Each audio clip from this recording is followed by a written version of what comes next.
और चलिए आपको सीधे ले चलते हैं। इस वक्त दिल्ली में मुख्य विपक्षी पार्टी आम आदमी पार्टी प्रेस कॉन्फ्रेंस कर रही है। कैसे गायब हो गए।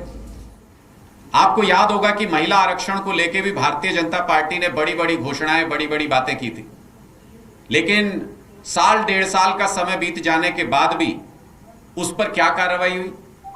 क्या जमीन पर उसके लिए कोई काम किया गया? क्या जातीय जनगणना को लेकर भी जो अनाउंसमेंट की गई है, क्या वो भी सिर्फ हेडलाइन मैनेजमेंट या बहस को बदलने का प्रयास है? लोगों के मन में इस बात को लेकर कई सारे सवाल हैं कि आज भी सिर्फ जातीय जनगणना की घोषणा की गई है, कोई टाइमलाइन नहीं बताई गई है कि कब करेंगे, कैसे करेंगे, उसका प्रोसीजर क्या होगा। इसका मतलब भारतीय जनता पार्टी सिर्फ इस वक्त देश में चल रही बहस को बदलने का प्रयास कर रही है, ध्यान भटकाने का प्रयास कर रही है, और 27 लोगों की आतंकियों ने जो निर्मम हत्या कर दी, उस मुद्दे से लोगों का ध्यान हटाने का प्रयास कर रही है। लोग आज भी देश में उस घटना को लेकर के गुस्से में हैं और भारतीय जनता पार्टी से ये उम्मीद कर रहे हैं, उनकी सरकार से ये उम्मीद कर रहे हैं कि पाकिस्तान को सबक सिखाते हुए पीओके को वापस देश में शामिल करने का एक पुरजोर हमला, एक पुरजोर रणनीति बना करके भारतीय जनता पार्टी की सरकार की तरफ से किया जाए। हमारी इस बात को लेकर के आपत्ति है कि भारतीय जनता पार्टी जातीय जनगणना जैसे गंभीर मुद्दे को भी सिर्फ राजनीतिक टूल और बहस बदलने के लिए इस्तेमाल कर रही है। मैं सौरभ जी से कहूंगा कि वो इस पर अपनी बात। देखिए, पिछले कई दिनों से मीडिया के अंदर ये चल रहा था कि सरकार कोई बहुत बड़ा फैसला लेने वाली है। सुबह प्रधानमंत्री मीटिंग करने वाले हैं, 11 बजे मीटिंग होने वाली है, फिर 4 बजे बहुत महत्वपूर्ण घोषणा होने वाली है। पाकिस्तान सारी रात नहीं सोया, पाकिस्तान डरा बैठा है। ये सारी की सारी बातें हमने मीडिया में ही देखी।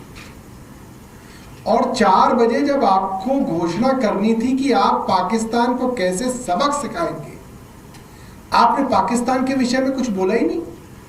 आप जातीय जनगणना पर कूद गए। मतलब आप लोगों को बेवकूफ समझते हैं।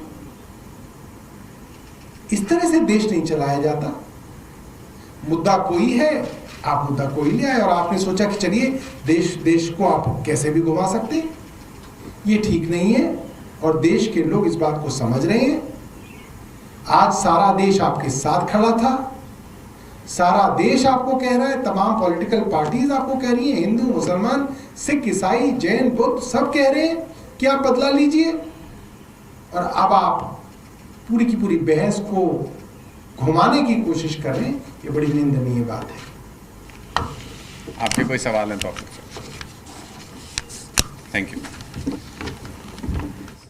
तो जो जातिगत जनगणना का ऐलान केंद्रीय कैबिनेट की बैठक के बाद हुआ है, उसको लेकर आम आदमी पार्टी ने प्रेस कॉन्फ्रेंस की है और आरोप आम आदमी पार्टी की तरफ से लगाया गया है कि वर्तमान में जो परिस्थिति पहलगाम में हुए आतंकी हमले के बाद हुई है, उससे ध्यान भटकाने के लिए ये शिगुफा छोड़ा गया है। केंद्र सरकार की तरफ से लोगों को गुमराह करने की कोशिश हुई है।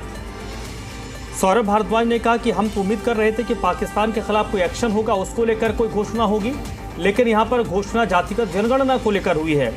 सवाल आम आदमी पार्टी की तरफ से उठाया गया कि महिला आरक्षण को लेकर भी कानून बना, लेकिन उसमें 1.5 साल के बाद भी हम कितने कदम आगे बढ़े हैं।